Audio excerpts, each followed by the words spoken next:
the prayer. Salah is not merely to pray. It means much more than that. Because in Salah, besides asking for help from Allah subhanahu wa ta'ala, we Muslims, we also praise Him. We also receive guidance from Him. And the Salah simultaneously is a sort of programming. It is a conditioning, or in layman's terminology, it is brainwashing. But if someone is going to offer Salah, and if a person asks him that, where are you going? And if he says he's going for brainwashing, or if he's going for programming, it will sound odd. Therefore, I personally do not mind if people use the word prayer or the Arabic word Salah. But they should remember that Salah is much more than merely to pray.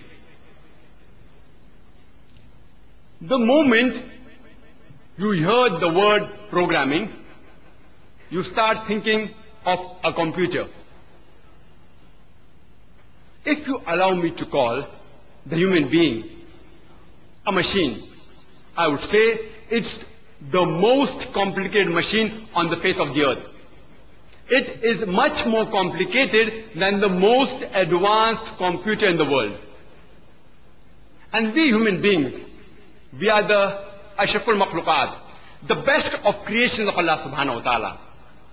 And the Holy Quran says in At-Teen, chapter number 95, verse number 4, لَقَدْ خَلَقْنَا الْإِنسَانَ فِي أَحْسَنِ تَقْوِيمٍ, that verily we have created the human beings in the best of molds. The psychologists, they tell us that our mind is not directly under our control. The body is directly under our control. If I want to lift my hand, I can lift it. If I want to bring it down, I can bring it down. If I want to take a step forward, I can take it. The body is directly under our control. But the mind is not directly under our control. Therefore, most of us, we might have experienced that while we offer Salah, our mind keeps on wandering. And suppose, if a student, after appearing for his examination, if he offers Salah, he starts reviewing his examination paper in the Salah. He starts thinking that the answer I gave to question 2, instead of this, I should have written that. If a businessman offers Salah, he starts thinking that how much profit have I made today? How much goods did I sell? If a housewife, if she offers Salah, she may start thinking that what should I cook for my husband? Should I cook biryani or should I cook pulao? It's very common that during Salah, our mind keeps on wandering. Why does the mind wander? The reason is because our mind is empty. And a mind cannot remain empty. Therefore, it wanders. Most of the Muslims, they know the basic things that we recite in our Salah. The Surah Fatiha and the few verses of the Holy Quran, or the short surahs of the Holy Quran, which we recite in the Salah. We Muslims, we recite it so mechanically that even if you wake up a Muslim from the middle of his sleep and ask him to recite Surah Fatiha, he can do it 100 miles per hour.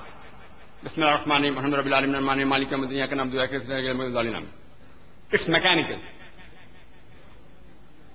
And because it is mechanical, only a minute portion of a mind is utilized in reciting the mechanical portion which we know by heart.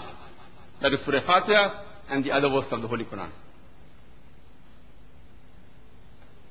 Most of us Muslims, since we are non-Arabs, we don't understand Arabic as a language.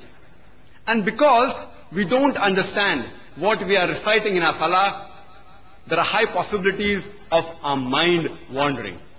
Therefore, to prevent our mind from wandering, we should recite the Arabic portion and simultaneously recall the meaning of the things you are reciting in the salah. If you know English, recall the English translation. If you know Urdu, recall the Urdu translation. If you know Hindi, recall it in Hindi. If you know Marathi, recall it in Marathi. If you know Gujarati, recall it in Gujarati. Recall the meaning of the things you are reciting in the language you understand best. For example, when we recite Surah Fatiha, Bismillah ar-Rahman ar-Rahim, in the name of Allah, most gracious, most merciful. Alhamdulillahi Rabbil Alameen.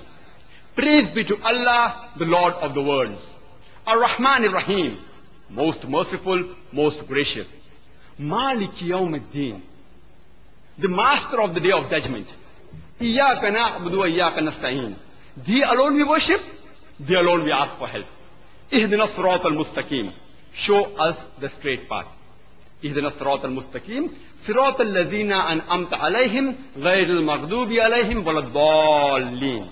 The path of those who have earned thine favor, and of those whose path is not wrath, nor who go astray. When we recite the Surah Fatiha or the other verses in Arabic, simultaneously recall the meaning and your mind will not wander. Because, again, your mind is occupied in recalling the meaning of the Arabic portion that you're reciting in your salah. But after a few weeks or few months, even this becomes mechanical. Your mind is very powerful. You recite the Arabic portion and recall the meaning because the mind is very powerful, and again there are chances your mind will divert. But there are less chances because a little portion of your mind is occupied in reciting the Arabic portion and another portion of your mind is occupied in recalling the meaning. There are less chances it will divert, but yet it may wander. To prevent your mind from wandering, besides reciting the Arabic portion and recalling the meaning, you should even concentrate on what you are reciting and recalling. A human being cannot concentrate 100% on two different things. He can concentrate 50% on two different things, or 80%, 20%. But 100% on two different things, he can't concentrate. So the more you concentrate, the less your mind will wander.